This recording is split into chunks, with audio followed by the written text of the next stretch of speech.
हम आज 6 बजे तक चलेंगे। उसके बाद फिर 6 बजे के बाद हमारा यहाँ पे सब कोविड की जो ये महामारी से जो जो भी पीड़ित है उन जीवों के भक्तों के लिए हम प्रार्थना करने के लिए हम लोग आज एक कीर्तन प्रोग्राम रखा है मंदिर में। तो उसमें फिर मैं ज्वाइन करने वाला हूँ। तो हम 6 बजे तक आज की क्लास करेंगे, जिसमें हम अक्षय तृतीया चंदन यात्रा के बारे में कुछ विशेष चीज हम यहाँ पे करेंगे। तो अजय प्रभु से रिक्वेस्ट है, आपकी जो पीपीटी का जो प्रेजेंटेशन जो मैंने भेजा है उसको आप शेयर करके रखिए।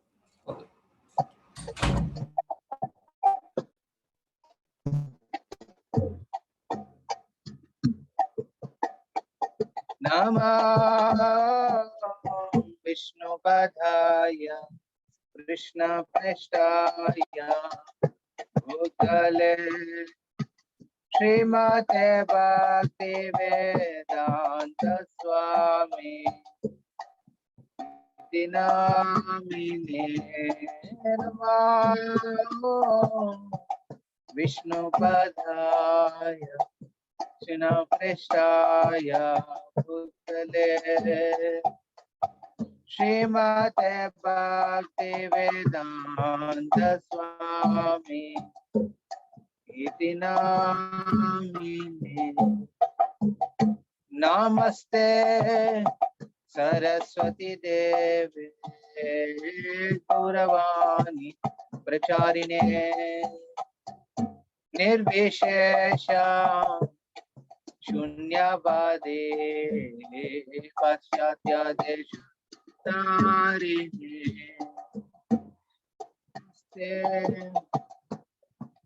Go to the next slide.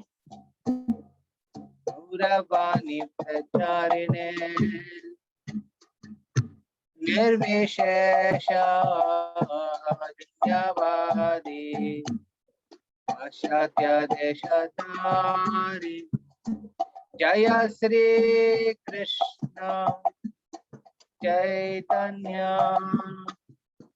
प्रभु नित्यानंद श्री अद्वैता गदाधर श्रीवासादि गौर भक्तवृंद। जय श्री कृष्ण चैतन्य प्रभु नित्यानंद श्री अद्वैता गदाधर श्रीवासादि गौर भक्तवृंद। हरे कृष्णा कृष्णा कृष्णा हरे हरे हरे राम राम राम हरे हरे हरे कृष्णा कृष्णा कृष्णा हरे हरे हरे राम राम राम हरे हरे हरे कृष्णा कृष्ण कृष्ण हरे हरे हरे राम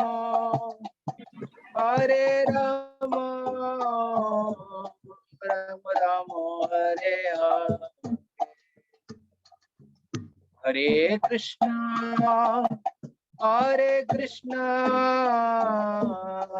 कृष्ण कृष्ण हरे हरे हरे राम राम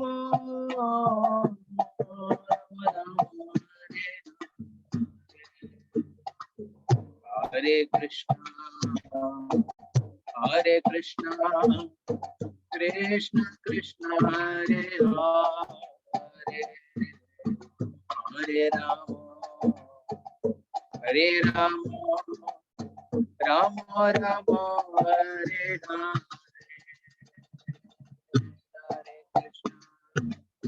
हरे कृष्णा कृष्ण कृष्ण हरे हरे, हरे राम राम राम हरे हरे, हरे कृष्णा कृष्ण कृष्ण हरे हरे, हरे राम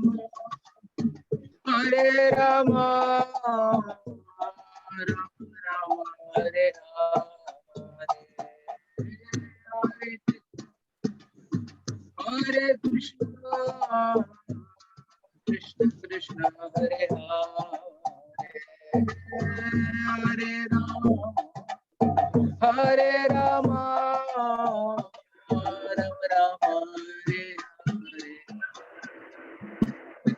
हरे कृष्ण कृष्ण कृष्ण हरे हरे, हरे राम राम राम हरे हरे, हरे कृष्ण कृष्ण कृष्ण हरे हरे, हरे राम राधा गोविंद राधा गोविंद राधा गोविंद श्री राधे, राधा गोविंद राधा गोविंद राधा गोविंद श्री राधे, जय जगन्नाथ जय जगन्नाथ, जय बलदेव जय सुभद्रा, जय जगन्नाथ जय जगन्नाथ, जय बलदेव जय सुभद्रा, गौर नटराज गौर नटराज गौर नटराज, जय गौर नटराज गौर नटराज, गौर नटराज जय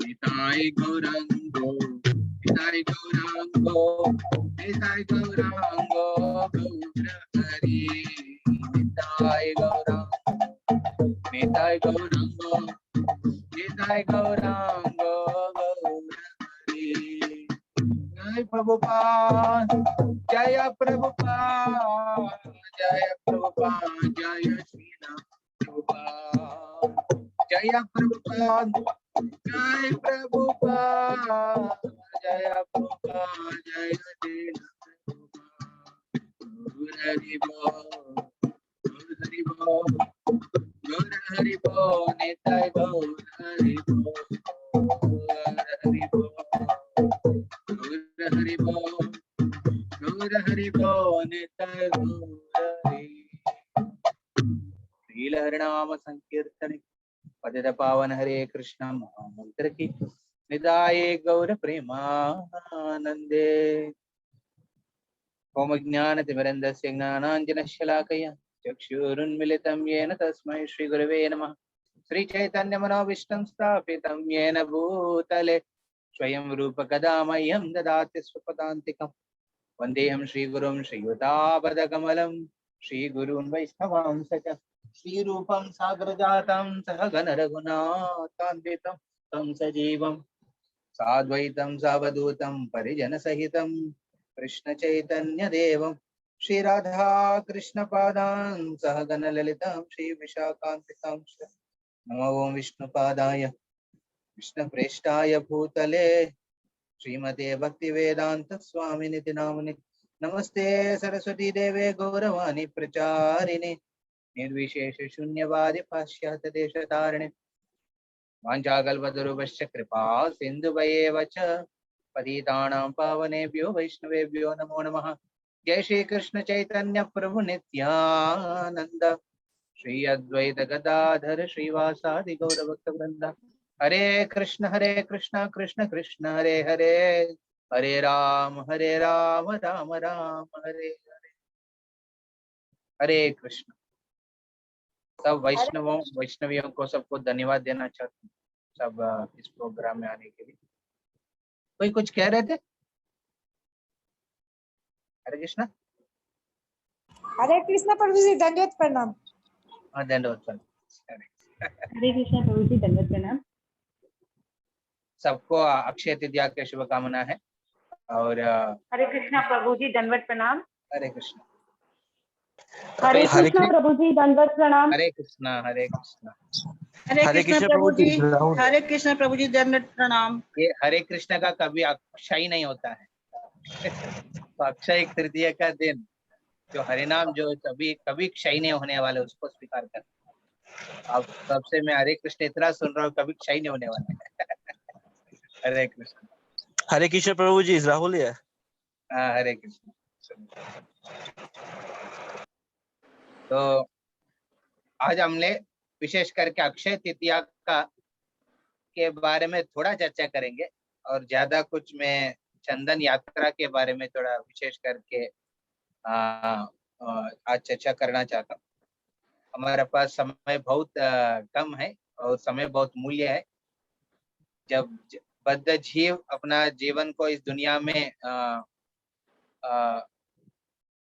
जीते हैं, उस समय उनके जीवन में अपने कर्म के बंधन में फड़ के हर प्रकार की स्थिति में चलते रहते हैं। इसलिए हम देखते हैं इसको स्पिरिचुअल टर्म्स में कहते हैं ये अपना टाइम पास। स्पिरिचुअल टर्म्स में बोलना है तो ये बद्ध जीव का लीला कुछ नहीं हो रहा है, बल्कि उनकी कर्म के हिसाब से जो है वो भुगतना पड़ रहा है। एक जन्म मृत्यु के चक्कर में चलते रहते, घूमते रहते हैं। घूमने जाते हैं ना, बोलते लोग ना मैं बाहर घूमने जा रहे हैं। एक्चुअली हम सब इस भौतिक दुनिया में घूमने आया है और घूम रहे हैं। एक जीवन के बाद दूसरा जीवन में घूम रहे। इस घूमने की चक्कर, इस चक्रव्यूह से बाहर निकलने का एक अवसर स्वयं भगवान ने हम सबको देते हैं। किस रूप में? स्वयं भगवान अपना लीला के माध्यम से। जब भगवान इस दुनिया में प्रकट होता है, वो ये जन्म मृत्यु की चक्कर में घूमने के लिए नहीं आया, बल्कि अपना लीला प्रदर्शन करने आया। इसलिए कृष्णा का जो लीला को, भगवान की लीला को हम बोलते हैं पास्ट टाइम, है ना। और जब बद्ध जीव का इस दुनिया में जो चलता है उसको उल्टा बोलना है। पास्ट टाइम को उल्टा करेंगे तो क्या होगा? Time pass. तो ये बद्ध जीव जब ये दुनिया में टाइम पास करने आते हैं, और इस टाइम पास से बाहर निकाल के एक्चुअली उनको आनंद देने के लिए भगवान इस दुनिया में पास्ट टाइम करने आते हैं। यही पास्ट टाइम्स, यही भगवान की जो लीला, अलग अलग प्रकार की लीला है। जिस प्रकार अनंत कोटि ब्रह्मांड है, उसी प्रकार भगवान की लीला भी अनंत कोटि। अनंत शेष अपने 1000 मुंह के साथ भगवान की गुणगान और लीला की श्रवण वक्त कर रहे, बोल रहे हैं, लीला को पुकार रहे हैं, बट एक भी लीला उन्होंने रिपीट नहीं करते हैं। फिर भी इतना साल होने के बाद भी अनंत शेष के पास खत्म नहीं हो रहे है बोलने का।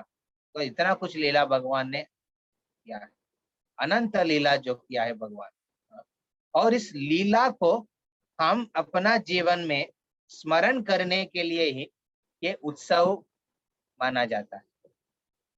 विशेष करके वैदिक संस्कृति से भरा हुआ भारत देश में हम देखते हैं कि अलग अलग प्रकार के उत्सव। एक्चुअली आज दोपहर को जब हम लोग डिस्कस कर रहे थे कैसे टेम्पल का रेनोवेशन तो अब चालू हुआ, आप लोग को पता है। अलग अलग प्रकार के लेबर आएगा, इसका ये फोकस करेंगे, करेंगे। जब हम लोग ये सब प्लानिंग कर रहे तो सडनली इंफॉर्मेशन आया गवर्नमेंट की तरफ से, तो लॉकडाउन कल से 31 मई तक लॉकडाउन है, 30 तारीख मई तक लॉकडाउन है। तो हम देख रहे थे कि इस दुनिया में अक्षय तृतीया का दिन ऐसे प्रकार की न्यूज सुनते हैं। ओके, अभी से लॉकडाउन है। अभी लोग को लगेगा अरे अक्षय तृतीया का मतलब क्या हुआ फिर? जो चीज चालू करते उसको तो चलना चाहिए। तो ये जरूरी है अक्षय तृतीया का दिन हमको हमारे विश्वास में भगवान के प्रति और भक्तों के प्रति और भक्ति के प्रति, ये तीन चीज, भगवान, भक्त और भक्ति, ये तीनों के प्रति विश्वास में कभी क्षय नहीं होना चाहिए। बल्कि ये अक्षय तृतीया का जो विशेष दिन है, इसके लिए बनाया है कि भगवान जब बद्ध जीव को अपने साथ संबंध बनाने की जो अपने कार्यों में कभी क्षय नहीं होता है, भगवान कभी उसमें क्षय नहीं होता है। ये है हमारा जो गोविंद जी का लीला है। तो गोविंद जी क्या करते, कोई भी एक बार भी उनके सामने आके बोले वाह क्या दर्शन है। क्या यहाँ पे देखिए पीपीटी में जो यहाँ पे गोविंद जी है, हमारा गोविंद जी मंदिर का, उनको चंदन की लेप लगा हुआ है। ये अभी का नहीं, आज का नहीं है। आज तो अभी उस रत्न सिंहासन में तो नहीं है, श्रील प्रभुपाद रूम में भगवान को विराजमान करके हम सेवा कर रहे हैं। देखेंगे भगवान की जब लेप लगाते हैं, उसमें भगवान एक अलग एक वैरायटी रूप में आकर्षित करते हैं। जो भी आके बोलते हैं वाह कितना सुंदर है भगवान, बस उनको भगवान कभी नहीं छोड़ेंगे। इस प्रकार भगवान अपने तरफ से भगवान बद्ध जीव को आकर्षित करने में कभी क्षय नहीं होता है। ये है अक्षय तृतीया का। और विशेष करके हम देखते हैं कि ये प्रकृति भी इस प्रकार इस अक्षय तृतीया के ये महोत्सव पे या फिर इस वैशाख की जो समय पे, वो भी अपना प्रकृति भी एक माँ के रूप में अपने बच्चों को, मतलब सब जीवों को, सिर्फ मनुष्य नहीं, सब जीवों को आनंद और पोषण देने की, प्रदान करने की जो कार्य है, हरा भरा फिर हलद, इस प्रकार के हर चीज प्रगति को बढ़ाती है अक्षय तृतीया का। इसलिए हम देखते हैं कि यहाँ पे प्रकृति भी भगवान के साथ देती है। तो यहाँ पे हम थोड़ा चर्चा करेंगे अक्षय तृतीया का। तो ये अक्षय तृतीया का दिन विशेष करके हमने अपने अलग अलग प्रकार के, नेक्स्ट स्लाइड में जाइए प्रभु जी। तो अक्षय तृतीया का दिन से चालू होता है अलग अलग भगवान के लीला उत्सव। उसमें पहले लीला उत्सव जो चालू होता है वो चंदन यात्रा। तो हम देखते हैं कि भगवान जब सेवा स्वीकार करने के लिए राजी होता है एक उत्सव मूर्ति में या फिर एक विग्रह के रूप में, ये एक्चुअली हमारे भलाई के लिए हो रहे हैं। ये नहीं है कि भगवान का अपना हमारा सेवा जरूरी है, बल्कि हमको भगवान की सेवा जरूरी है। हम भगवान की सेवा में लगने से हमारा जो भौतिक आध्यात्मिक दाम जाने के लिए एक अवसर को हमने खोल दिया है, अकाउंट खुल गया है, एक स्पिरिचुअल बैंक अकाउंट खुल गया है। पहले बार अब जब सेवा करते हैं भगवान को, क्या होता है, आपका बैंक अकाउंट खुल गया है। इसमें जितना आप इन्वेस्ट करेंगे उसका रिटर्न्स आपके अनएक्सपेक्टेड आते हैं। 100 या फिर 1000 भगवान, हम एक कदम भगवान की तरफ लेंगे तो उन्होंने 100 कदम हमारे तरफ लेंगे। और बिकॉज इस प्रकार के इतना रिटर्न्स है, नेचुरली ये रिस्की लगेगा, बट रिस्क तो लेना पड़ेगा। हमारे पास सिर्फ एक ही जीवन है, रिस्क अभी नहीं ले तो कब लेंगे। तो इस प्रकार के दृढ़ निश्चय के साथ जब भक्त भगवान की सेवा के लिए रिस्क लेते हैं, क्या होगा, उसमें रिटर्न्स आप अनइमेजिनेबल, समय लगेगा आने में बट अनइमेजिनेबल। फिर इस रिटर्न्स के साथ साथ जब मान लीजिए बाद में उस बैंक अकाउंट से कुछ विथड्रॉ करना चाहते हैं, स्पिरिचुअल बैंक अकाउंट से, तो ठीक है हम कुछ लेके यूज करेंगे, जितना विथड्रॉ करेंगे उतना डबल वहां पे अमाउंट बढ़ेगा। ये स्पिरिचुअल बैंक अकाउंट। यहाँ पे कभी नेगेटिव नहीं होता है, यहाँ पे मैथमेटिकल फॉर्मूला उल्टा चलता है, नेगेटिव उल्टा नहीं, नेगेटिव नहीं चलता है।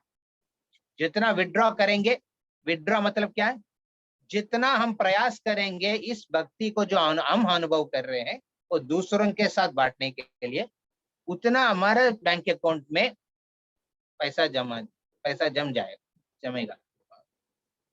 पैसा क्या है, कृष्ण के प्रति प्रेम और विश्वास। यहाँ पे जो सुंदर रूप जो देख रहे हैं प्रेजेंटेशन में वो विग्रह है मदन मोहन जी। ये मदन मोहन विग्रह आप जब जगन्नाथपुरी मंदिर में जाएंगे, मंदिर का जगन्नाथ के जो दर्शन लेने के समय एंट्री करने के लेफ्ट साइड में इनके विग्रह को स्थापना करके रखते हैं। उनका उत्सव मूर्ति है। ये स्वयं मदन मोहन जो विराट जो जगन्नाथ को रिप्रेजेंट करते हैं। और जगन्नाथ तो हर समय बाहर तो घूमने के लिए नहीं जाते, तो रथ यात्रा छोड़ के, इसलिए ये जो मदन मोहन जी है वो जगन्नाथ के जो भी उत्सव है ना, जन्माष्टमी हो या फिर ये चंदन यात्रा हो, शैलिल विहार हो, नरेंद्र सरोवर में तेपोत्सव हो, या फिर पुष्प अलंकार हो, पुष्प सेवा हो, इस प्रकार के जो भी बाहर में जाके करना है उत्सव, उसमें ये मदन मोहन निकल जाते। उनका 2 पत्नी है, एक श्रीदेवी है, भूदेवी है। ये 2 पत्नी के साथ वो घूमने चले जाते। राधा माधव चाली, इस प्रकार के एक सुंदर गीत गाते हुए भगवान को इस आज का दिन से, अक्षय तृतीया का दिन से, ये भगवान मदन मोहन और उनके साथ श्रीदेवी भूदेवी को और उनके साथ पंचलिंगेश्वर, पांच लिंग है, शिवलिंग है, वो एक्चुअली वो पंच पांडव को तुलना करते। पंच पांडव, फिर रामानुज, रामा कृष्ण, ये 2 विग्रह है, कृष्ण बलराम को रिप्रेजेंट करते हैं। ये सब विग्रह मिलके एक पल्लकी में वो श्री मंदिर से लेके नरेंद्र सरोवर, आप में कितना लोग जगन्नाथपुर में जाएंगे तो एक सुंदर बड़ा सरोवर एक बना हुआ है, नरेंद्र सरोवर, वहां पे जाके उनके वाटर पास टाइम्स होता है। वहां पे एक नाव में उनको रख के पूरा घुमाएगा शाम के समय पे, फिर उनको नहाएगा चंदन और पानी के साथ, फिर उनको वापस लेके मंदिर में। ऐसा 21 दिन होता है। 21 दिन के बाद फिर, इसलिए इसी को चंदन यात्रा कहते हैं श्री जगन्नाथपुरी में। तो इस लीला में, इस उत्सव में हम देखते हैं कि हजार लाखों भक्त आते हैं उस दर्शन लेने के लिए और कुछ सेवा देने के लिए। उत्सव एक अपॉर्चुनिटी जिसमें भगवान चाहते हैं हम सबका भक्ति में उत्साह बढ़ाने का। तो इस प्रकार के जब भी उत्सव होता है उसमें हमको भाग लेना बहुत अनिवार्य है, हमारे खुद के लिए जरूरी है, इम्पोर्टेंट। नेक्स्ट स्लाइड में जाइए। तो ये चंदन यात्रा चालू होता है अक्षय तृतीया का दिन। जैसे मैं कह रहे थे कि अक्षय तृतीया का दिन जो भी कार्य, बिकॉज ये पूरा विश्व ने, इस विश्व जो पूरा है, अपना नक्षत्र फिर ग्रह, ये सब इस प्रकार आयोजित क्रिया है भगवान के नियंत्रण में। माया अध्यक्षेन प्रकृति सूयते सचराचर। तो ये दुनिया में जो भी हम देख रहे हैं, सूर्य एक समय पे उगते हैं, फिर चंद्रमा के जो फेजेस चलता है, कभी अमांता फिर पूर्णिमांता, इस प्रकार के चंद्रमा की जो, चंद्र ग्रह की जो मूवमेंट है, फिर अलग अलग ग्रह की जो मूवमेंट है, ये सब भगवान के नियंत्रण में चलती। इसलिए भगवान के नियंत्रण में ये अक्षय तृतीया का दिन, एक्चुअली ये सब जो नक्षत्र ग्रह ऐसा पोजीशन में रहते हैं जिसमें पूरा दुनिया को भलाई करने का। इसलिए ये आज का दिन जो भी कार्य जो चालू करते हैं उसका कभी क्षय नहीं होता है। इसमें विशेष करके अलग अलग व्यक्ति जो अपना वर्ण और आश्रम के अनुसार अपना धर्म जो पालन करने का जो कार्य को आज का दिन आरंभ करते हैं। जैसे ब्रह्मचारी है अपना वेद का पढ़ाई आज का दिन में आरंभ करते हैं। जैसे गृहस्थ है अपना गृहस्थ के जो धर्म है दान देने का, वो चीज को भी आज चालू करते हैं। इसको न्यू ईयर का सेलिब्रेशन। तो इंग्लिश न्यू ईयर में क्या होता है, लोग पी के सो जाते हैं और रात के समय, बट हिंद जो वैदिक संस्कृति हिसाब से जो न्यू ईयर है, जो ये 2 महीना में विशेष करके भारत देश में हम देखते हैं, ये आज के महीना और पिछले जो गया वो महीना, ये 2 महीना में अलग अलग टाइम पे उसका होता है। तो इसमें क्या करते हैं, लोग दान देते, सोते नहीं, जल्दी उठ जाते, जल्दी उठ के अलग अलग प्रकार के पुण्य कर्म और साथ एक भागवत कर्म भी कार्य भी करने के लिए तैयार होता है। ये जरूरी है। अक्षय तृतीया का दिन, इस दिन जो कार्य चालू करते उसमें विशेष करके कभी क्षय नहीं होता। Go to the next slide.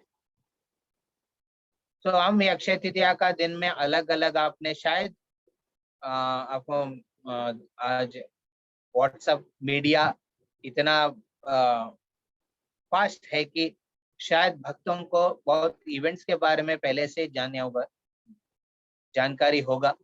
इस अक्षय तृतीया का दिन, इस दिन में क्या क्या विशेष करके हो, यहाँ पे थोड़ा कुछ हम चर्चा करके फिर आगे बढ़ेंगे। आज का दिन अक्षय तृतीया का दिन माँ गंगा, गंगा कहाँ से होते हैं, भगवान विष्णु की चरण से उनके उनके जन्म होता है गंगा का।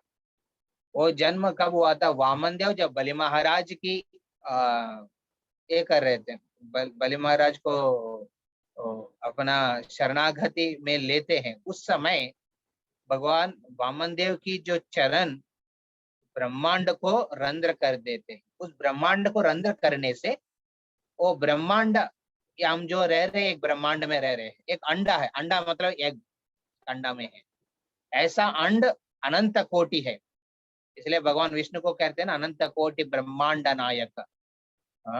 तो जो भगवान विष्णु है उनकी शरीर की रोम की जो कण कण से, उनके शरीर की जो कण से, वहां से ब्रह्मांड एक एक करके निकलता है, ऐसा अनंत कोटि निकलता है।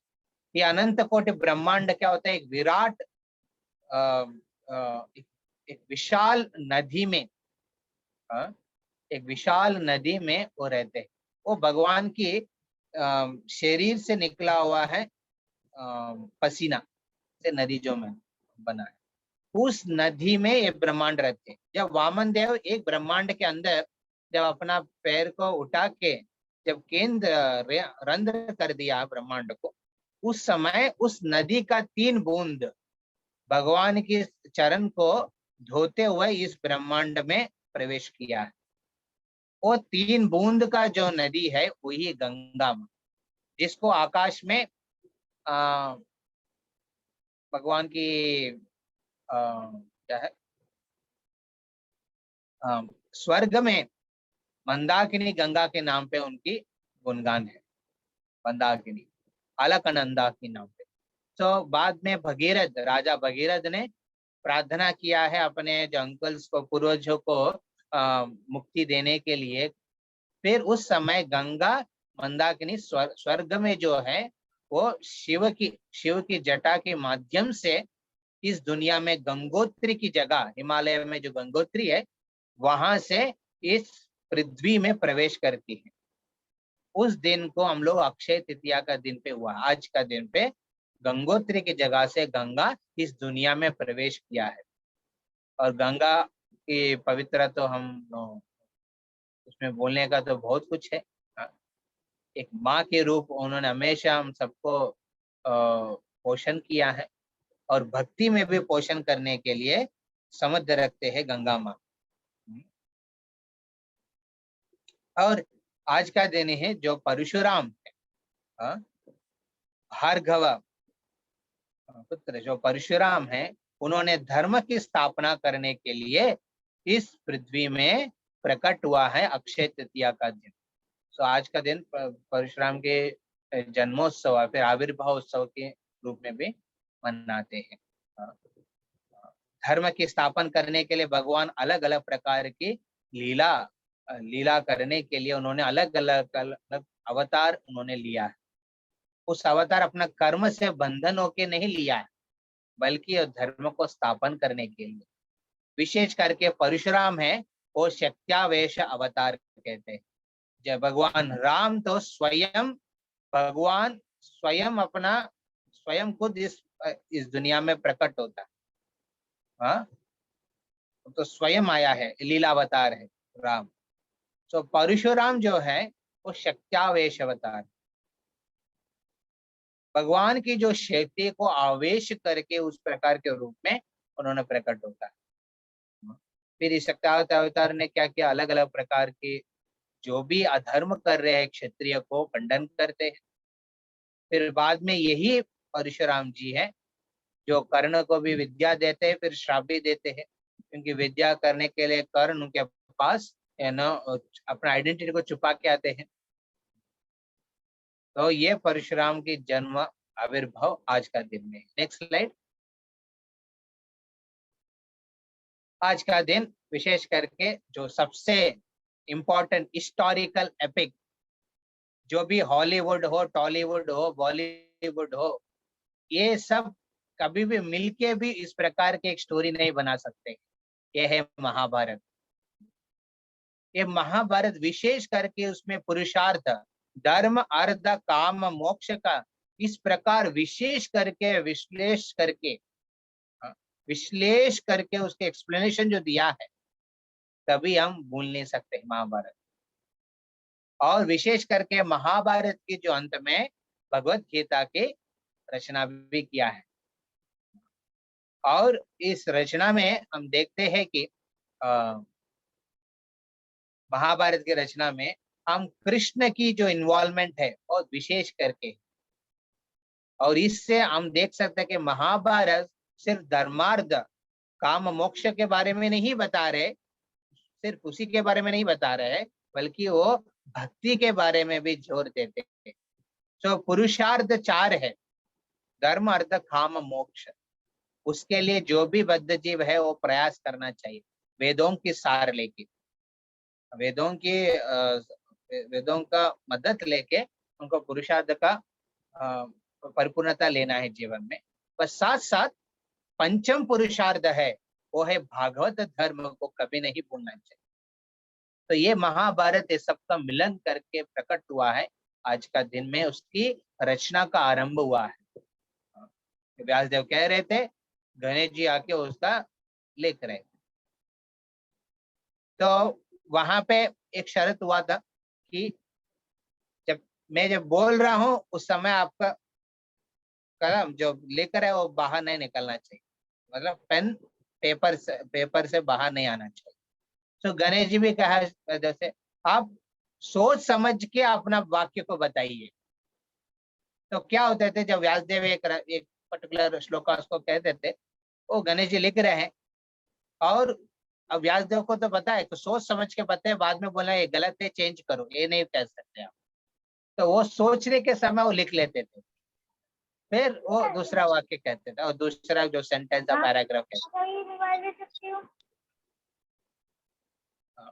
तो किसी का कुछ प्रश्न है तो हम लास्ट में लेंगे, अभी थोड़ा आप सबका माइक को म्यूट करके रखिए। हरे कृष्ण।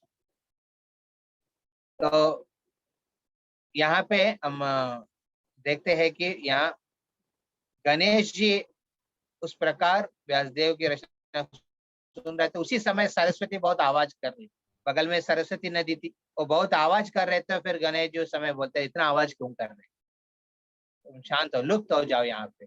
तो उस जगह पे लुप्त हो जाता है सरस्वती। इसलिए सरस्वती नदी हमको बाहर के रूप में दिखता नहीं है, वो अंदर चलती रहती, पृथ्वी के नीचे से चलती है सरस्वती। Next slide.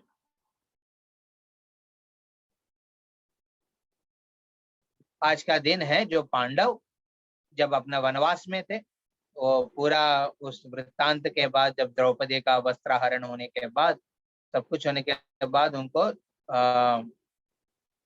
12 साल वनवास में रहना था, 13 साल इनकॉग्निटो मतलब अज्ञातवास में रहना चाहिए।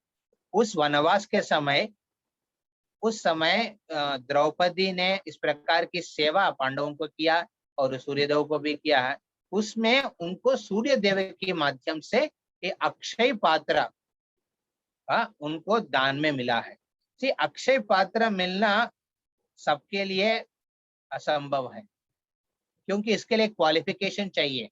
मान लीजिए एक फार्मर को, मान लीजिए जो खेती करने वाला है, या फिर जो बचपन से सिर्फ साइकिल ही चलाया है और आदत है साइकिल में ही चलने का, उनको अपने ऑडी देंगे, एक ऑडी खरीद के दान देंगे, तो उसको किस प्रकार इस्तेमाल करेंगे? वो शायद उसको लॉक करके घर पे रख देंगे, कभी यूज ही नहीं करेंगे। खेती करने वाले को देंगे तो क्या करेगा? उसके साथ शायद खेती करने का प्रयास करेगा, या फिर खेती में उसको चलाने का प्रयास करेगा। तो जो चीज किसके लिए देना है, दान देना है, जरूरी है। किस प्रकार के दान किस आदमी को देना है, ये भी जानना बहुत जरूरी है। इसको भगवत गीता में 13वां अध्याय में बोलते हैं कि दान जो सत्व गुण में है, दान वो होता है। तो सूर्य देव समझ गया कि जो पांडव और द्रौपदी मिलके जो परिवार है, भगवान किस प्रकार की सेवा कर रहे हैं, और ये पूरा दुनिया के राज्य का धर्म का स्थापन करने के लिए इन लोग के हाथ में है। तो इन लोग को मैंने अक्षय पात्र देंगे तो जरूर इसका सही पर्पस के लिए इस्तेमाल करेंगे। मान लीजिए हमको मिल गया अक्षय पात्र, हम एक रेस्टोरेंट खोल देंगे, उससे पैसा कमा लेंगे। पर हम देखते हैं कि पांडव ने क्या किया है। जैसे अक्षय पात्र मिला है, उसको पहले अपना खाने के पहले उस अक्षय पात्र के माध्यम से वहां पे जहाँ जो भी जगह पे वन में है, वहां पे जो भी ब्राह्मण है, ऋषिगण है, पशु है, पक्षी है, सबको खिलाते थे।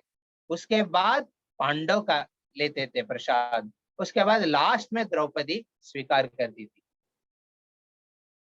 तो ये अक्षय पात्र, ये अक्षय तृतीया का दिन को भगवान सूर्य देव से द्रौपदी को मुफ्त में मिला, गिफ्ट में मिला है। Next slide.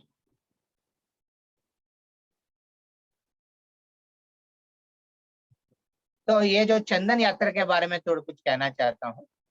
तो ये चंदन यात्रा किस प्रकार आरंभ हुआ है, ये बहुत जरूरी है समझना। बिकॉज ये अक्षय तृतीया का दिन से जो चालू हो रही चंदन यात्रा, तो विशेष करके इसको डिस्कस करने के लिए हमको विराट पर्व में जाना है। महाभारत के विराट पर्व, विराट पर्व में इस लीला का सुंदर रचना किया है व्यासदेव ने। तो आप जानते हैं 12 साल वनवास में रहने के बाद द्रौपदी, पांडव सब 1 साल अज्ञातवास में रहने का एक शर्त है, उसको पालन करने के लिए वो विराट की जो राजा है, मत्स्य राजा है, उनके पास चले जाते हैं। वहां पे जो राजा है विराट, राजा विराट, उन्होंने गाय का, बकरी का, उसका सबका पालन देखभाल करते थे और राजा का संरक्षण, राज्य को संरक्षण करते। उनका 2 संतान है, एक है उत्तरा और एक है उत्तर की भाई। तो ये 2 संतान के साथ वहां पे रह रहे थे। उनकी जो पत्नी का नाम है सुदेशना। और वहां पे पांडव और द्रौपदी जाते हैं 1 साल के अज्ञातवास को रहने के लिए। सो क्या हुआ, युधिष्ठिर, भीमा, अर्जुना, नकुल, सहदेव अलग अलग अपना संबंध, अपने बीच में जो संबंध को कभी बाहर नहीं बताया, और अज्ञात रूप में रहने के लिए क्या हुआ, युधिष्ठिर महाराज ने ये जो राजा की एक मिनिस्टर के रूप में वहां पे ज्वाइन करते हैं। फिर भीम बल्लाला के नाम पे उसी राज्य दरबार में जो रसोई की घर पे खाना बनाने के जो एक नौकर के रूप में प्रवेश करते हैं। और अर्जुन जो उर्वशी की श्राप थे उनके प्रति, उर्वशी जब कह रहे थे कि तुम मेरे साथ संभोग करने, उनके साथ संभोग करने के लिए अर्जुन ने तिरस्कार करते हैं, क्योंकि कहते हैं आप उर्वशी, आप पुरूरा की पत्नी हैं, मतलब मेरा दादी माँ है, आपके साथ मैं संबंध कैसे रखूं, ये बिल्कुल ठीक नहीं है। फिर उर्वशी कहते हैं मैं तो स्वर्ग की अप्सरा हूँ, मेरे को इस प्रकार की शर्त कुछ भी ईश्वर का रेगुलेशंस कुछ भी मेरे को बाउंड नहीं करते हैं। तुमने मेरा प्रपोजल को डिसमिस किया है, इसलिए मैं श्राप देता हूं कि तुम एक ना पुरुष नपुंसक बन जाओ, ना पुरुष ना स्त्री। तो इस प्रकार ने उस श्राप को, अर्जुन भक्त होने के नाते उस श्राप को भी भगवान की कृपा करके मान के उसको स्वीकार किया है। वही श्राप को उन्होंने इस समय पे उन्होंने यूटिलाइज किया है, ये जो अज्ञातवास में। तो उस एक क्या बन गया, बृहन्नल बन गया अर्जुन उस समय। तो अर्जुन बृहन्नल बन के राज दरबार में उत्तरा की एक नृत्य सिखाने वाला शिक्षक के रूप में उन्होंने प्रवेश करते हैं। और नकुल सहदेव जो राजा की जो गाय है, घोड़े है, बकरी है, वो सबका पालन करने वाला पालक, गोपालक जैसे वहां पे प्रवेश कर लेते। और द्रौपदी उस राज्य में सुदेशना मतलब राजा की जो पत्नी है, रानी के पास जाके उनको याचना करते, मेरे को एक दासी के रूप में, आपके पर्सनल सर्वेंट के रूप में मेरे को स्वीकार करके यहाँ पे रखिए। तो उन लोगों को पता नहीं कि पांडव है और ये द्रौपदी ना राजा विराट को पता है। उनका पुत्र का नाम क्या है, मैं भूल गया था, महाभारत में बहुत स्पेशल प्लेस है उनका, उत्तर कुमार। उत्तर हाँ, उत्तर कुमार। तो उत्तर कुमार जो है ये सबको किसी को भी पता नहीं है पांडव है।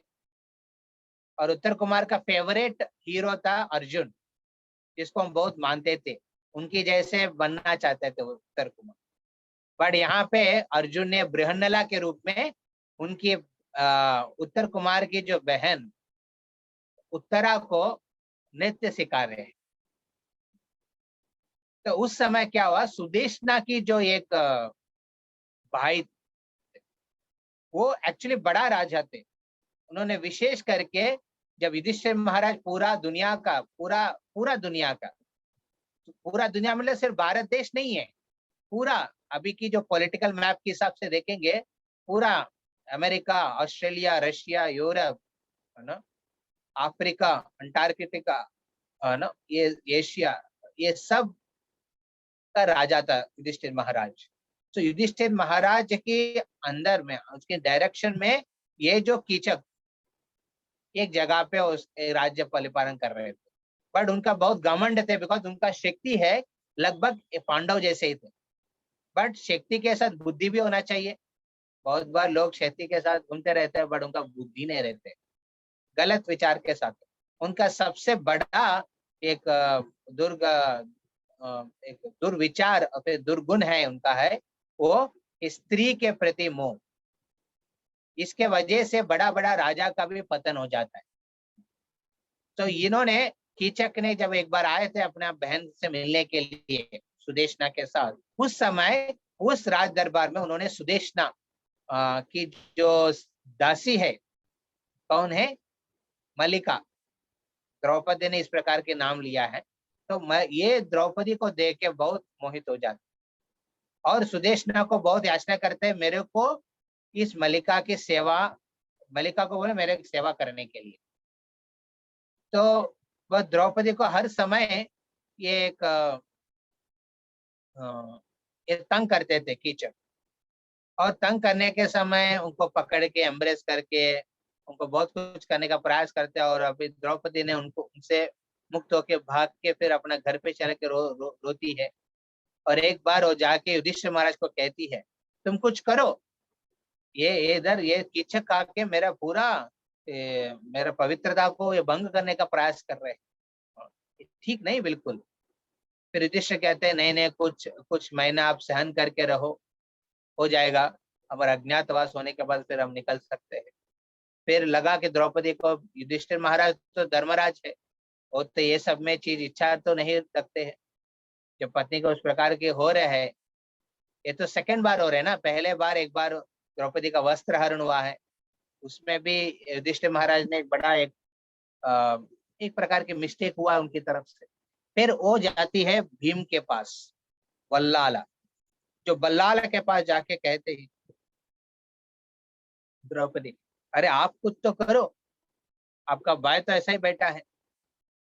और भीम को लगता है अरे भाई का बात को मैं कैसे कटा लूं, नहीं कटा सकता।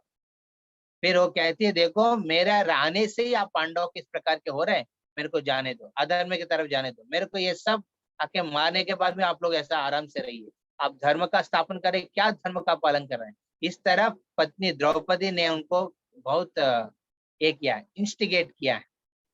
तो आप सब जानते हैं जब पत्नी इंस्टिगेट करते हस्बैंड टॉलरेट नहीं कर पाए, तो यहाँ पे जो भीम है वो टॉलरेट नहीं कर पाए। फिर कहते हैं ठीक है तुम चिंता मत करो, हम किसी को भी नहीं पाएंगे, हमारा बीच में संबंध क्या है, आप जाके उस कीचक को नित्य की जो ये एक सभा है, नित्य सभा में लेके आओ।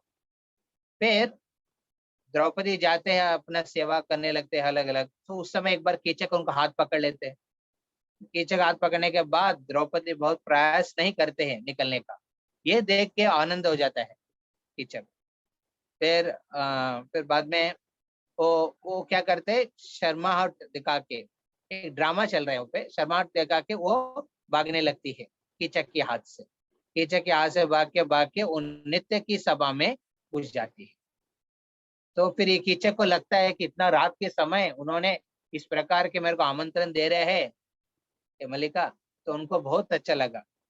तो वो भी नित्य घर पे प्रवेश करते, और नित्य घर पे प्रवेश करने के बाद उन्होंने देखते हैं कि मतलब कीचक द्रौपदी तो नहीं है उस घर पे, बल्कि वहां पे एक विशाल शरीर लेके एक आदमी बैठा है। फिर वहां पे जब देखते कि वो बल्लाल अपना राज दरबार में जो कान्हा रसोई घर में जो काम करने वाला नौकर है। फिर कीचक कहते तुम यहाँ पे क्या कर रहे हैं, पर यहाँ पे बात होता है बीच में। फिर एक्चुअली भीम को उसी समय मारने की इच्छा था, कीचक को पहले से मारने की इच्छा था, अभी मौका मिला तो छोड़ा नहीं।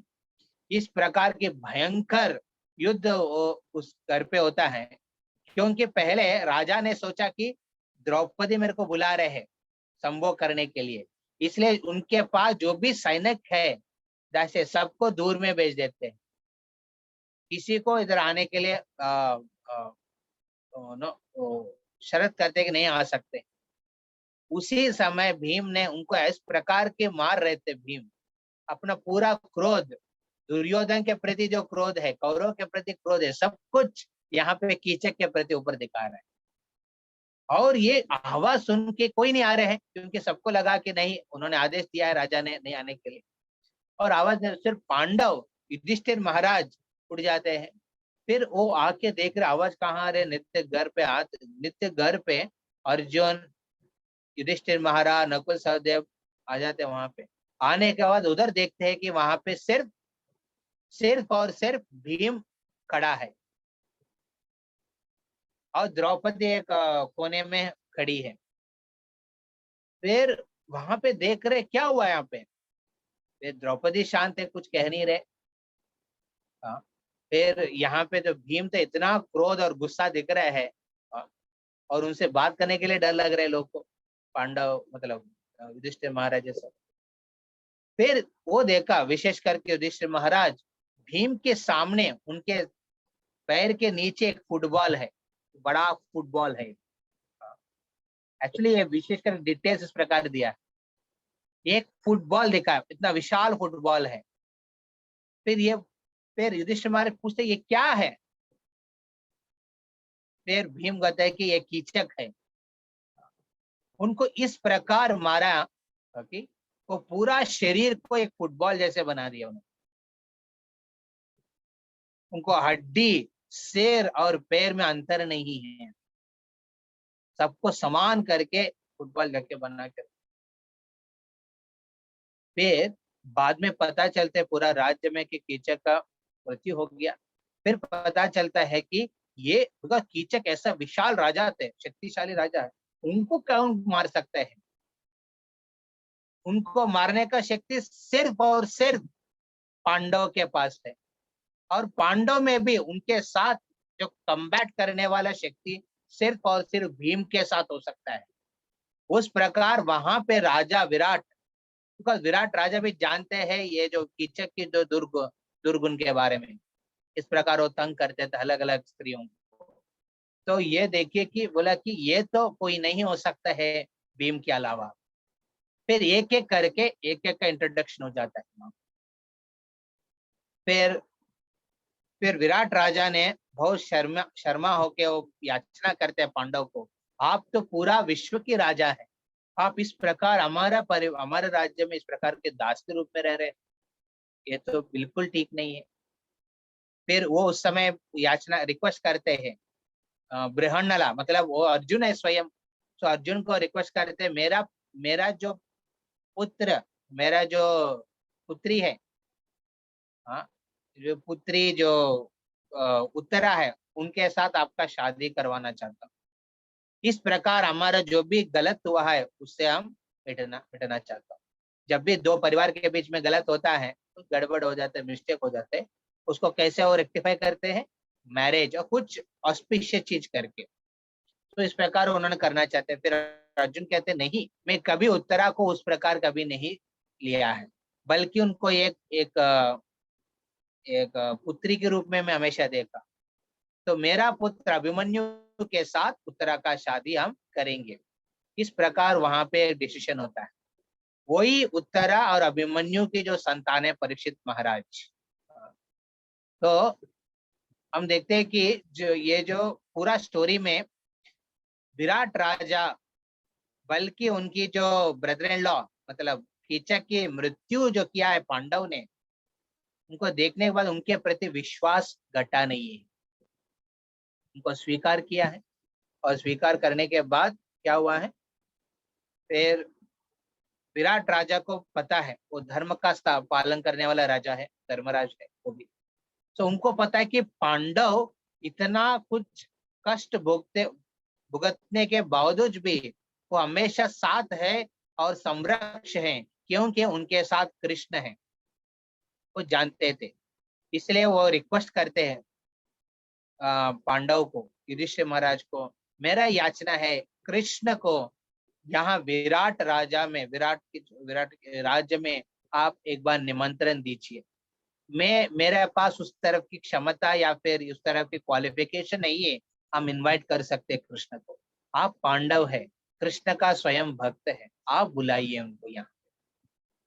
तुरंत युधिष्ठिर महाराज ने निमंत्रण भेजते हैं, कृष्ण उस समय आते हैं। जब आने के समय, उस समय ये टाइम था वैशाख मास, बहुत गर्मी का समय, ये समर फेस्टिवल है। तो युधिष्ठिर महाराज ने राजा विराट से कहते हैं कि आप इन सब का, कृष्ण का एक अच्छा रिसेप्शन आप करिए, उनके लिए एक बड़ा नाव एक बना के उनको निमंत्रण नाव में दीजिए। और नाव में जब आ रहे हैं कृष्ण, उस समय उनके लिए ये जो गर्मावट से, उनकी जो ताप से बचाने के लिए, सूर्य की ताप से भगवान को संरक्षण करने के लिए आप चंदन के लेप का आयोजन करिए। और चंदन लेप के आयोजन करते उसके साथ साथ उस नदी का स्नान, उनका भगवान का स्नान करने का व्यवस्था। और इस प्रकार उनका यहाँ पे हर दिन उस प्रकार की सेवा करी। तो पांडव जब कृष्ण आ रहे थे, उन्होंने अपने साथ बलराम को भी लेके आए थे विराट के राज्य में। तो दोनों आते हैं, दोनों का सुंदर रूप में, next slide, photo next slide. So Krishna Balaram के सुंदर रूप में चंदन की लेप लगाते थे विराट राज, और उनको नाव में बैठा के पूरा उस नदी में अलग अलग जगह पे उनको अलग अलग प्रकार की सेवा होती। और कृष्ण बलराम के साथ पांडव भी जाते थे। इसलिए आप देखेंगे जगन्नाथपुरी में इस 21 दिन के लिए मदन मोहन जी, उनकी दो पत्नी श्रीदेवी के साथ राम कृष्ण, दैट इज कृष्ण बलराम भी जाते हैं। और पंच शिवलिंग जो पंच पांडव को तुलना करते हैं, वो भी जाते हैं उस चंदन उत्सव में। इस प्रकार ये चंदन यात्रा चालू हुआ है। बाद में हम देखते हैं कि गो टू नेक्स्ट स्लाइड। बाद में हम देखते हैं कि यही लीला को अनुसरण करते हुए पूरा भारत देश में जो भी वैष्णव भगवान विष्णु, भगवान कृष्ण, राम को सेवा करते वैष्णव ने इस लीला को स्मरण करते हुए चंदन सेवा चालू किया है। और विशेष करके गौड़ीय वैष्णव सिद्धांत में, नेक्स्ट स्लाइड, हम गौड़ीय वैष्णव सिद्धांत में हम देखते हैं कि जो माधवेंद्र पुरी, जो ये पूरा गौड़ीय वैष्णव की जो मूल है, ये मूल है, एक पेड़ के मूल होता है, इस प्रकार ये वैष्णव परंपरा के मूल है माधवेंद्र पुरी है। ओके, माधवेंद्र पुरी मूल है और जो मेन ब्रांच जो है वो है श्री चैतन्य महाप्रभु। तो माधवेंद्र पुरी इस चंदन यात्रा को और एक रूप उन्होंने दिया है अपने लीला के माध्यम से। विशेष करके उत्सव तो हर समय होते थे बहुत समय पहले से, बट भक्त का एंट्री जब होता है उसमें भक्त जैसे एंट्री करते हैं उस फेस्टिवल का अलग कलर आते। तो माधवेंद्र पुरी ये चंदन लीला में जब एंट्री किया है उसके बाद इसका पूरा अलग ही रूप वो लिया है। वो लीला है माधवेंद्र पुरी का और कीरचोर गोपीनाथ रमुना की। Go to the next slide.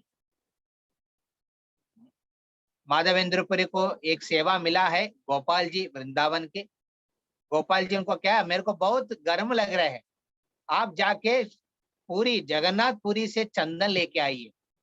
जो माधवेंद्र पुरी का उम्र उस समय लगभग 90 साल की थी, फिर भी उन्होंने ये सेवा किसी और को नहीं दिया ब्रजवासी को। उनके पास अलग अलग अट्टा कट्टा शिष्य हैं, फिर भी स्वयं माधवेंद्र पुरी खुद वृंदावन से पैदल में चलते चलते श्री क्षेत्रपुरी जगन्नाथपुरी में आने का प्रयास करते हैं चंदन लेने के लिए। Go to the next slide. और रास्ते में जब आ रहे थे उन्होंने रेमुना करके बहुत रमणीय जगह है उड़ीसा में, उस जगह पे उन्होंने एक समय के एक रात को उधर विश्राम करते हैं। और रात होने के पहले उन्होंने गोपीनाथ के दर्शन लेते हैं और पता चलता है उस गोपीनाथ की विशेष भोग लगता है खीर। इस खीर इस दुनिया में कहीं भी नहीं हो सकता है। आप में कितना लोग रेमुना जाए हो तो आपका अनुभव होगा, वहां का जब खीर कहाँ पे भी आप टेस्ट नहीं कर सकते। वो खीर को स्पेशलिटी माधवेंद्रपुरी सुनते हैं और उनका हृदय में इच्छा लगता है कि मैं भी चाखना चाहता हूँ उस खीर को, ताकि मैं गोपाल को बना सकूं। फिर उनको मन में लगता है इस प्रकार की ऐसा इच्छा क्यों किया मैंने, ये गलत है। भगवान जो देंगे उस प्रकार हम स्वीकार करके जाना है। उसी शाम को क्या किया, पुजारी पूरा भगवान को शयन करके जब सोने वापस जाते हैं अपने घर पे, उनकी स्वप्ने, पुजारी के स्वप्ने गोपीनाथ आते हैं, हे पुजारी उठ जाओ, मेरा एक विशेष भक्त इस रमणा में है, अभी उनका नाम है माधवेंद्र पुरी, उनके लिए मैंने खीर चोरी किया है। आपने सुबह में शाम के समय 12 पॉट आपने खीर रखा है, उसमें सिर्फ 11 ही निकला है, आपने भूल गया है, एक पॉट अंदर ही में है, वो मैंने मेरे पीछे वस्त्र के पीछे उसको छुपा के रखा है। अब जल्दी जाओ, मेरा गर्भगृह खोलिए, वहां के अंदर में आपको मिलेगा वो खीर। वो लेके जाके तुरंत माधवेंद्रपुरी को फाइंड आउट करो, उनके पास दो वो खीर। इस प्रकार गोपीनाथ स्वयं अपने भक्त की सेवा करने के रूप में खीर को चोरी करते हैं। उस समय से उस गोपीनाथ का नाम बन गया खीर चोर गोपीनाथ। फिर माधवेंद्रपुरी भगवान किस प्रकार लीला से बहुत मोहित होके आनंद में वो पुरी पहुंचते हैं। पुरी पहुंचने के बाद वहां के राजा उनको लगभग 40 किलो की चंदन देते हैं दान में, और 2 सेवक उस चंदन को लेके जाने के लिए। तो चलते चलते जब वापस आ रहे थे इसी रास्ता पे, ये रेमुना में फिर वापस पहुंचते हैं। फिर गोपीनाथ की इस प्रकार की लीला को स्मरण करते हुए वो सोचते हैं क्या लीला भगवान ने किया मेरे साथ। फिर उस रात को जब सोने जाते हैं माधवेंद्रपुरी, उनके स्वप्न में गोपाल, वृंदावन के गोपाल आते हैं। वो कहते हैं माधवेंद्रपुरी तुम मेरे लिए इतना बड़ा सेवा कर रहे हैं, अपने जान को सामने रख के सेवा करने के लिए गया, जिस प्रकार श्रील प्रभुपाद भी देखते हैं 70 साल की उम्र में हार्ट अटैक आने के बावजूद भी अपना जान को देख के भगवान की सेवा, श्री चैतन्य महाप्रभु सेवा करने के लिए विदेश में गए। और हम देखते हैं कि महाप्रभु कृष्ण स्वयं ये सब प्रभुपाद को अलग अलग माध्यम से उन्होंने सेवा किया है, अलग अलग शिष्यों को भेज के उनको मदद करने के लिए। उसी प्रकार यहाँ पे गोपाल जी माधवेंद्रपुरी के स्वप्न में आके कहते हैं, तुम इतना सेवा मेरे लिए किया, अभी मेरा इच्छा है आप वहां रमुना पे ही रह जाइए, वहां पे जो गोपीनाथ है उनकी सेवा पूरा आजीवन करिए। तो जो चंदन मेरे लिए लेके आ रहे हैं वहां पे गोपीनाथ को लगाइए, जब उनको लगाएंगे आप चंदन, मेरे को भी ठंडा लगेगा। ये गोपाल के आदेश है। उस आदेश को पालन करते हुए माधवेंद्रपुरी वही रमुना में रह के तीर्थचोर रघुनाथ को चंदन की सेवा करते हुए अपना जीवन को एक आदर्शनीय बनाया है। हम सबको एक मौका दे रहे हैं, अपना जीवन में कभी भक्ति का क्षय नहीं करना चाहिए, बल्कि शरीर का क्षय तो होगा, हमारे संपत्ति का भी समय के बदलाव में बहुत कुछ संपत्ति धन जो भी हम लोग इकट्ठा करते हैं भौतिक दुनिया में, सब का क्षय हो सकता है, पर भक्ति का क्षय नहीं हो सकता है। ये उदाहरण के लिए माधवेंद्रपुरी, श्रील माधवेंद्रपुरी की, जगत गुरु श्रील प्रभुपाद की, श्री राधा गोविंद जी की दाय गौर प्रेमानंदे। Good the last slide. यह है राधा श्याम सुंदर वृंदावन की, इस्कॉन वृंदावन के मंदिर में, उसमें इस प्रकार के उनका चंदन के लेप लगाते हैं। हरे कृष्ण। तो हम अभी प्राप्त करेंगे यहाँ पे। हरे, किसी का कुछ एक प्रश्न है तो ले सकते हैं, नहीं तो फिर हम 6 हो गया। किसी का कुछ प्रश्न है? 22 भक्त अटेंड कर रहे, बहुत अच्छा है। 25 थे, फिर बाद में से अर्चना माता जी, गोविंद प्रभु, हाँ अजय प्रभु, बहुत ही सुंदर कथा प्रभु जी, बहुत ही अच्छा लगा। तो अभी सभी भक्तों से भी रिक्वेस्ट करूंगा, मैंने वो भेजा हुआ भी है, तो अभी संकीर्तन होगा, जिसे अपने YouTube के माध्यम से उनका दर्शन कर सकते हैं और सब भक्त सुन सकते हैं। तो जस्ट अपने ये प्रोग्राम के बाद अभी वो संकीर्तन में भाग लेने की चेष्टा करेंगे। यस, हरे कृष्ण।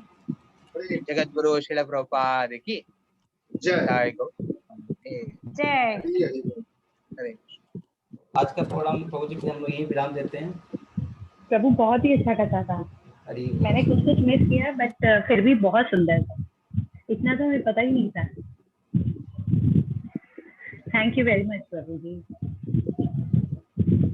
आप लोग हमारा एक्चुअली भक्ति में कुछ मिस नहीं होता है, हमको जो लगता है मिस हो रहा है भगवान फिर हमको स्मरण देंगे उसको, या फिर उसका अनुभूति देंगे बाद में। तो किसका अटेंडेंस कम है तो चिंता नहीं करना है, और इसका मतलब है कि अटेंड करना ही बंद हो जाएगा। वो भी भगवान देखेगा। ज्यादा अटेंडेंस बंद होगा तो फिर भगवान बोलेगा आप साइड हो जाओ। तो हमारी इच्छा रहना चाहिए। हम लोग तो यही प्रार्थना करते हैं कि हम लोग के साथ कभी ऐसा हो नहीं, हम लोग आप लोग से जुड़े रहें। इतना सुंदर। मैं भी बहुत अटेंडेंस मेरा भी बहुत कम है, फिर भी भगवान ने खींच के इधर यहाँ पे सेवा में रखा है। तो सिंसियरिटी हम सबका होना चाहिए, सब भक्तों का सिंसियरिटी होना चाहिए। कभी कभी सीरियस नहीं होता है हम, बट सिंसियरिटी तो हमेशा रखना चाहिए। ये सबके लिए, सिर्फ रीना माता जी के मैं बोल के नहीं बोल रहा हूँ प्रश्न को, ये सबको एड्रेस करते हुए बता रहा हूँ। भगवान हमारा 2 चीज देखते हैं, सिंसियरिटी और सीरियसनेस। तो हम कभी कभी सीरियस नहीं होता है, बट सिंसियरिटी को कभी नहीं भूलना चाहिए, सिंसियर होना चाहिए, और भगवान को अपना हृदय की बात बोलना चाहिए। फिर इस प्रकार जीवन जब जिएंगे तब तो क्या होगा, नेचुरली जब भी सीरियस नहीं भगवान हमको टाइट कर देगा। तो उससे हम समझ लेंगे, फिर हम वापस ट्रैक में आते हैं। प्रभु भगवान को ये जो चंदन का, हरे कृष्णा। अब कुछ कह रहे हैं रीना माता जी? थोड़ा म्यूट कीजिए माता जी, भूल से म्यूट हो गया। हाँ प्रभु, अब आवाज नहीं दे रहे? आवाज तो बहुत कम आ रहे हैं, बोलिए फिर। हरे कृष्णा प्रभु जी, अभी सुनाई दे रहा है? या बोलिए। मैं बोल रही थी कि जो हम लोग भगवान को चंदन का लेप करते हैं, तो हमारे घर हाँ। में जैसे लड्डू गोपाल जी हैं, उनको हम लोग वो लेप कैसे करें? लेप कैसे लगाना है आपका प्रश्न? हाँ प्रभु जी। हाँ, लेप जब चंदन का लेके लेप लगा के फिर शाम के समय उसको निकालना पड़ता है, ऐसा है। अच्छा, शाम को निकाल देना पड़ेगा? हाँ, तो भगवान जी को क्या एक्चुअली नहलाना दक्षिण होगा? भारत में एक क्षेत्र है, सिंहाचल क्षेत्र। वहां पे वराह नरसिम्हा देव, देखने में वराह देव जैसे है, वो नरसिम्हा है। जब प्रहलाद को हिरण्यकशिपु ने एक समुद्र में छोड़ देते हैं और उनके ऊपर पर्वत रख देते हैं, उस समय नरसिंहदेव को बहुत गुस्सा होता है। गुस्सा होके वो पर्वत के ऊपर से एक ये मारते हैं, क्या है, डाइव मारते हैं समुद्र के अंदर। जैसे डाइव मारने के बाद वो पर्वत बाहर निकलता है और वो नरसिंहदेव जाके प्रहलाद को अंदर से बाहर निकालते हैं। तो ये तो वराह देव की लीला है ना। वराह देव ने पृथ्वी को बचाने के लिए ये समुद्र में घुस जाते हैं, डाइव करते हैं, इसलिए उस नरसिंह को वराह नरसिंह कहते हैं। तो ये वराह नरसिंह को पूरा साल चंदन से भरा रखते हैं, क्योंकि वो बहुत हॉट है, बहुत गर्मी, बहुत इतना गुस्सा है हिरण्यकश्यप के प्रति, वो पूरा शरीर से ताप निकलता है। उनको ठंडा रखने के लिए पूरा साल उनको चंदन में ढक के रखते हैं। इसलिए वहां पे सिमाचल में जो विग्रह है पूरा ऐसा सिलेंडर जैसे दिखता है, पूरा चंदन की लेप है। एक दिन लगाते हैं, फिर उसके ऊपर नेक्स्ट डे और एक चाहिए लेप लगाते हैं, उसके बाद और एक लेप लगाते हैं, और एक लेप लगा के, ऐसा लेप लगा के वो एक सिलेंडर जैसे बन जाता है। और अक्षय तृतीया का दिन वो पूरा लेप निकाल देते, फिर उसका रूप दिखता है निज रूप दर्शन, वराहदेव के, वराह नरसिंह। बट गोपाल तो हॉट पर्सनैलिटी नहीं है, बहुत ठंडा पर्सनैलिटी। गोपाल जी, आपका घर का जो गोपाल होता है, वो तो गुस्सा नहीं होता है ना, वो तो आनंद में रहने वाले। उनको तो उतना चंदन लगा के छोड़ देंगे तो उनको ठंडा हो जाएगा, तो चंदन निकालना पड़ता है रात, फिर नेक्स्ट डे लगाना पड़ता। ये है। वो भी नरसिंह जैसे गुस्सा वाला है, तो उनको चंदन लगा के तो नहीं छोड़ना है। लेकिन प्रभु कैसे करेंगे बोले? चंदन का लेप लगाना तो लगाइए आप, चंदन लेप लगा के उनके शरीर पे लगाइए। उसके पहले चंदन को पानी में मिला के स्नान करवाइए, फिर उसके बाद चंदन के लेप लगा के उनको वैसा ही रखिए, वस्त्र पहना के। वस्त्र पहनने के पहले पूरा चंदन शरीर में दे सकते, अदरवाइज उतना समय नहीं है तो फिर फोर हेड में दीजिए भगवान, है ना। हाँ। और उनका मुंह को बंद मत करिए, और कान को बंद मत करिए, और नाक को बंद मत करिए चंदन लगाने के समय, ये जरूरी है। ठीक है। हरे कृष्णा प्रभु जी। हरे कृष्णा प्रभु जी। हाँ, पायल माता जी, हरे कृष्ण। हाँ प्रभु जी, मेरे राधा कृष्ण जी के भी विग्रह है, तो राधा रानी और उनको भी लगता है पूरा चंदन का लेप? हाँ, जब राधा कृष्ण वृंदावन में लीला करने जाते हैं कुंज के अंदर में, उस समय कृष्ण स्वयं राधा रानी को शरीर पे चंदन लगाते हैं। हाँ, राधा कृष्ण प्राण मोरा जुगल किशोर, वहां पे उस गीत में वैष्णवाचार्य कहते हैं, श्याम गौरी अंगे दिबो चंदनेर गंधा, चामरा दुलाबो कबे हेरी मुख चंद्र। श्यामा गौरी मतलब राधा और कृष्ण।